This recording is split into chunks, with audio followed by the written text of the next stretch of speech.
Hello friends, welcome to my channel Aman रोचक कहानियाँ। आज की मेरी कहानी है ईमानदारी का फल। किसी गांव में मंगू नाम का एक लकड़हारा रहता था। वह बेहद गरीब था, लेकिन स्वभाव से ईमानदार था।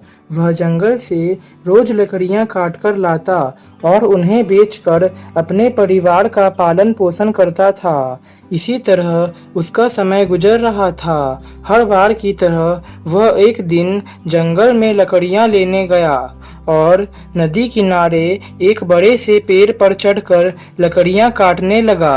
वो पेड़ से लकड़ियां काट ही रहा था कि तभी कुल्हाड़ी उसके हाथ से छूटकर नदी के गहरे पानी में जा गिरी। एकाएक इस घटना से मंगू स्तब्ध रह गया और फिर दुखी होकर रोने लगा, क्योंकि उसके पास सिर्फ वो लोहे की एक ही कुल्हाड़ी थी और अब वो भी नदी के गहरे पानी में गिर गई थी।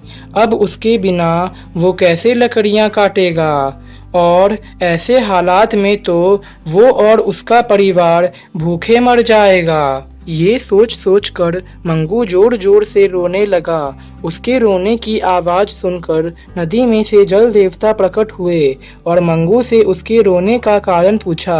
मंगू ने जल देवता को अपनी सारी बात बताई तो जल देवता ने कहा कि मंगू, तुम चिंता मत करो, मैं अभी तुम्हारी कुल्हाड़ी पानी में से ढूंढ कर बाहर ले आता हूँ।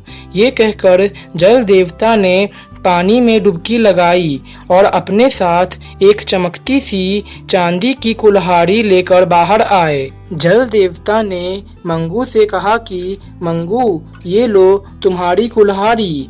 तो मंगू ने चांदी की कुल्हाड़ी देखकर कहा कि नहीं भगवान, ये मेरी कुल्हाड़ी नहीं है। ये सुनकर जल देवता फिर से पानी के अंदर गए और इस बार वो एक सोने की कुल्हाड़ी लेकर बाहर आए और बोले, मंगू, ये लो, आखिर तुम्हारी कुल्हाड़ी मिल ही गई। इस बार भी मंगू ने यह कहकर मना कर दिया कि वो सोने की कुल्हाड़ी उसकी नहीं है।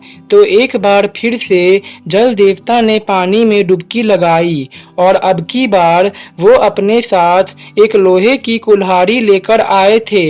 ये देखकर मंगू खुशी से बोल उठा, हाँ भगवान, यही है मेरी कुल्हाड़ी। मंगू की इस ईमानदारी को देखकर जल देवता बेहद प्रसन्न हुए और कहा, मंगू, मैं तुम्हारी ईमानदारी से बेहद प्रसन्न हूँ, इसलिए अब ये तीनों कुल्हाड़ियाँ उपहार स्वरूप मैं तुम्हें ही देता हूँ। सदा सुखी रहो। और ऐसा कहकर जल देवता गायब हो गए।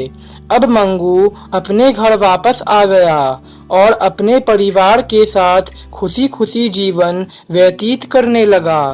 फ्रेंड्स, इस कहानी से हमें ये शिक्षा मिलती है कि हमें हमारी ईमानदारी का उचित फल समय आने पर अवश्य मिलता है, चाहे वो कुछ देर से ही क्यों ना मिले। फ्रेंड्स, अगर आपको मेरी कहानी अच्छी लगे तो इसे अपने दोस्तों के साथ ज़रूर शेयर करें और अगर आपने मेरे चैनल को अभी तक सब्सक्राइब नहीं किया है तो जल्दी से सबसे पहले मेरे चैनल को सब्सक्राइब करें ताकि मेरी कहानियाँ सबसे पहले आपके पास पहुँच सके।